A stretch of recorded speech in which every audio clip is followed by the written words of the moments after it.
Go to Mr. Yogi Vasudev, who's founder of the Isha Foundation, but you're also counting amongst the 50 most influential persons in India. Tell us more about your foundation activities and what made it a success. Good afternoon, everyone. Philanthropy as an idea is kind of its time. There was a time when the royalty gathered or amassed a huge amount of wealth, and then they gave that largesse to people once in a way as philanthropy, that later became feudalistic lords gathering a huge amount of wealth and distributing it. That same feudalistic trends moved into business houses and they did the same thing. But a time is coming where creating a more inclusive way of generating wealth in the world is more important than amassing wealth and then distributing it. But at the same time, because so many segments of society are left behind, we're still in a transition point where philanthropy is very relevant to get those people out of those pits in which they are. Our activity has been largely focused towards concerns that are there in India of nourishment, health, education and ecology. About making this into a large-scale success, when we say education, we are active in over 4,000 and odd schools in southern India. Ecologically, we are the largest ecological movement in Asia right now, but all people-driven, not money-driven. This is very important because we don't gather funds and then do work. We inspire people to do work with whatever little money they have. We only define what they need to do in the local area and everybody starts doing according to their capability of doing. It is not necessary they have to contribute the money to us and then we will act, because this whole thing has such a huge overhead in gathering the money, hiring the staff and doing it. So this is why we are large-scale volunteer movements. Isha Foundation is run by 4,600, that is 4,600 full-time volunteers and over 9 million part-time volunteers across the world. To just give you a sample of what we did recently, last year in 2017, I launched a campaign called Rally for Rivers, because Indian rivers on average have depleted over 44% in the last 25 years. So many of them are in dire condition. So to raise awareness and to bring about a policy in the country towards reviving or revitalizing Indian rivers. In 30 days' time, I drove from southern India to the foothills of Himalayas and we gathered the support of 162 million people, it's more than Russia's population, okay? That many people participated in the event. In 30 days' time, I drove 9,300 kilometers personally myself and 142 events, 186 interviews to the media, and in print, we had over 4,600 print happening across the country. So why we did this was because democratic governments are there for 5 years. Ecological policies, if you do, they never yield results in 5 years. So no government is interested in taking up something which will take 20 years to show results. So we wanted to put people's pressure on the government, and with this we presented a policy document, a recommendation of 760 pages. Fortunately, nearly 80% of what we said should happen is already becoming policy, and the United Nations also accepted this, and because this is relevant for all the tropical nations, what we have presented. Why I'm talking about this is that this was entirely a people's movement, driven by inspiration, driven by a natural human nature. This idea that a human being is concerned about himself is true because of the way we cultured identities in this world. To just bring you back to ancient ways of doing things in the East, when we want to start education for a child, always in India, education started at 12, not 6, now compulsorily everybody is there at 6. 0 to 12 was focused towards making the body and the brain grow to its full size, and only then education, because education was seen as an empowerment. Before you empower an individual human being, it's very important you fix their identity.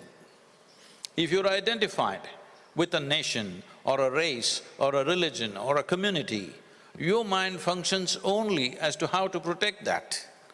So first thing before starting the education was, a child has to take up a cosmic identity.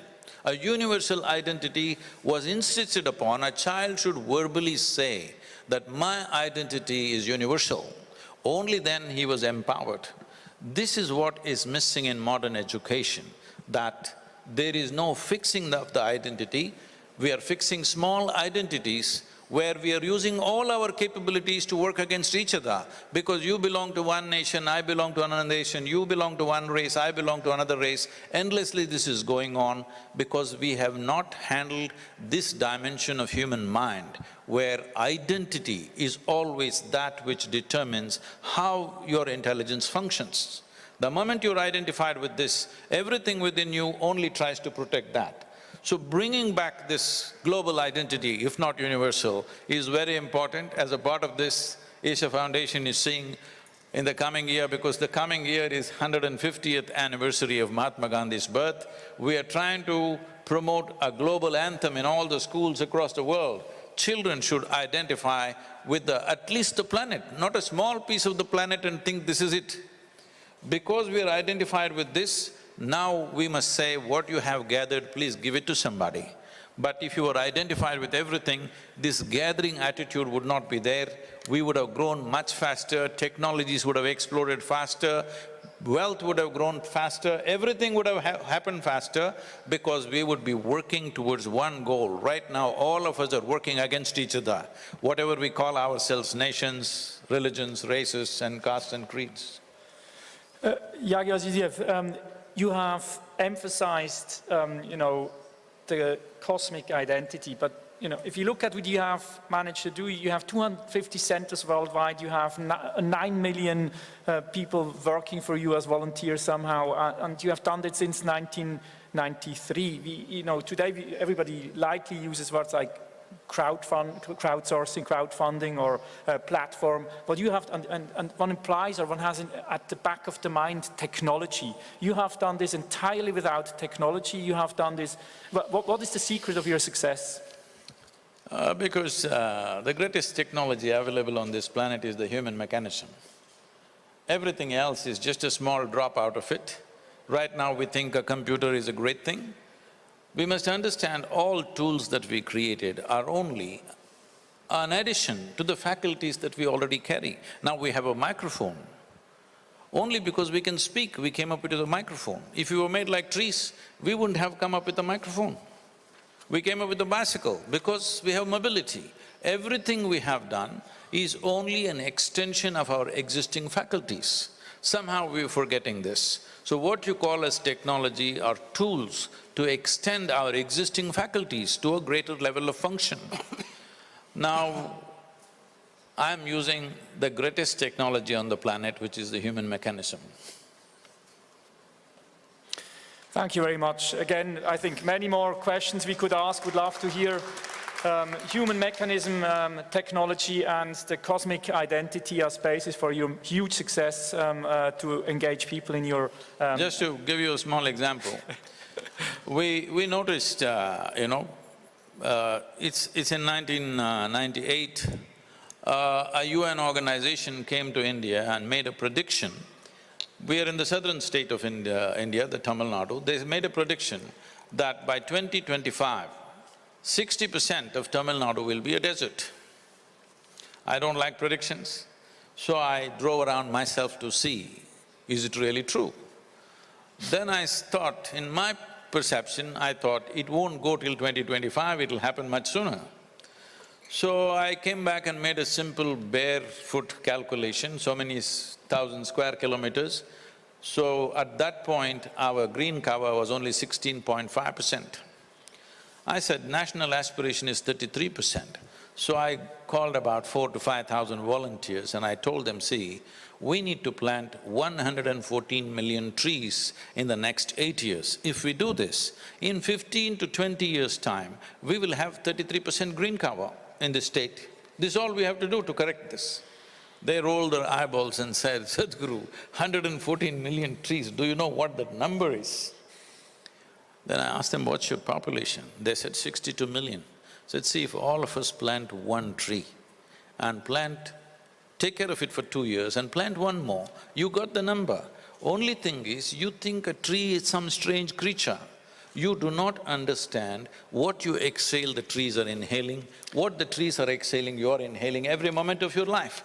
So I set up a simple process where people sit with eyes closed and I made them experience that actually what they're exhaling, the tree is inhaling, what tree is exhaling, you're inhaling, one half of your lungs is out there. Now do you have to tell them? Now you can't stop them. Now we've planted only 33 million, not 114 million, but this has brought back 7.2%. The area has been covered with green cover in a matter of 14 years. I said 8 years, they took 14 years, but 7.2% increases happened simply because human beings experienced that this is a part of me, this is not something separate from me.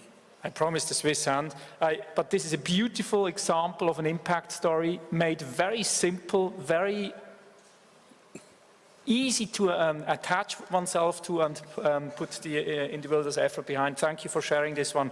I would like to